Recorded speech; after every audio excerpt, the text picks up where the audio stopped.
আসসালামু আলাইকুম, সবাইকে অসংখ্য ধন্যবাদ জানিয়ে শুরু করছি আমাদের আরেকটি নতুন ভিডিও। আজকে আমরা কথা বলবো ইংলিশ সাহিত্য নিয়ে, অর্থাৎ ইংলিশ সাহিত্য থেকে যে প্রশ্নগুলো বিগত বছরগুলোতে বিশেষ পরীক্ষাতে এসেছে সেগুলো নিয়ে আমরা ধারাবাহিকভাবে কয়েকটি টিউটোরিয়াল নিয়ে আপনাদের মাঝে আসবো। সো আর কথা না বাড়িয়ে আমরা চলুন শুরু করি। সো আমাদের প্রথম যে প্রশ্নটি সেটি হচ্ছে, who is the author of animal farm? অর্থাৎ অ্যানিম্যাল ফার্ম কে লিখেছেন? অ্যানিম্যাল ফার্ম লিখেছেন জর্জ অরিয়েল। এছাড়া জর্জ অরিয়েলের আরেকটি বিখ্যাত বই হচ্ছে dystopian. Who is the author of India wins freedom? India wins freedom লিখেছেন কে? Abul Kalam Azad. Who is the author of a farewells to arms? Farewell to arms লিখেছেন কে? এটা হবে আর্নেস্ট হেমিংওয়ে। এছাড়া আর্নেস্ট হেমিংওয়ের আরেকটি বিখ্যাত বই হচ্ছে দি old man and the sea. তারপর 11তম বিসিএসে যে প্রশ্নটি এসেছে সেটা হচ্ছে, who is the author of for whom the bell tolls? এই বইটিও লিখেছেন আর্নেস্ট হেমিংওয়ে। তো তারপরে যে প্রশ্নটি সেটা হচ্ছে, who is the poet of Victorian age? অর্থাৎ ভিক্টোরিয়ান এজের পয়েট কে? এখানে আসলে অপশনে দুইটা উত্তর হবে, সেটা হচ্ছে ম্যাথিউ আর্নাল্ড এবং রবার্ট ব্রাউনিং। দুইটাই উত্তর হবে, কেননা ভিক্টোরিয়ান এজ শুরু হয়েছে 1837 থেকে 1901 সাল পর্যন্ত, আর এর ভিতরেই এই দুজন লেখক জন্মগ্রহণ করছে। সো আমরা এই দুটোকে অ্যান্সার হিসেবে ধরব। তো পরের যে প্রশ্নটা সেটা হচ্ছে, justice delayed is justice denied was stated by? অর্থাৎ এই উক্তিটি কে করেছেন? এই উক্তিটি করেছেন Gladstone. Who is the author of a farewell to arms? A farewell to arms কে লিখেছেন? এই প্রশ্নটা আবারও রিপিট হয়েছে 10তম বিসিএস থেকে। সো এই প্রশ্নটা হবে এই প্রশ্নটার অ্যান্সার হবে আর্নেস্ট হেমিংওয়ে। সো এর পরের যে প্রশ্ন সেটা হচ্ছে, Caesar and Cleopatra is written by? অর্থাৎ সিজার অ্যান্ড ক্লিওপেট্রা কে লিখেছেন? সিজার অ্যান্ড ক্লিওপেট্রা এটি জর্জ বার্নার্ড শোর একটা নাটক।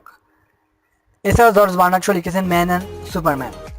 অনেকে এটা নিয়ে কনফিউশন বেঁধে যেতে পারে, কেননা জুলিয়াস সিজার এই বইটি লিখেছেন উইলিয়াম শেক্সপিয়ার। তো এখানে বিভ্রান্ত হওয়ার কোনো কিছু নাই। তো আপনারা মনে রাখবেন, সিজার অ্যান্ড ক্লিওপেট্রা লিখেছেন জর্জ বার্নার্ড শো। তো এরপরে যে প্রশ্ন, who is the greatest modern English dramatist? অর্থাৎ সবচেয়ে মডার্ন ইংলিশ ড্রামাটিস্ট কে? এটা হবে George Bernard Shaw. Who is the modern philosopher who awarded Nobel prize in literature? অর্থাৎ একজন দর্শনবিদেও কে সাহিত্যে নোবেল পুরস্কার পেয়েছেন? এটা হবে বার্ট্রান্ড রাসেল। তিনি 1950 সালে সাহিত্যে নোবেল পুরস্কার পান। Who is the most famous satirist in English literature? অর্থাৎ ইংলিশ সাহিত্যের সবচেয়ে বিখ্যাত ব্যঙ্গ রচয়িতা কে? তো এটা অবশ্যই জোনাথন সুইফট, কেননা তার Gulliver travels, a tale of tub দেখলেই বোঝা যায় সে সবচেয়ে ফেমাস একজন ব্যঙ্গ রচয়িতা।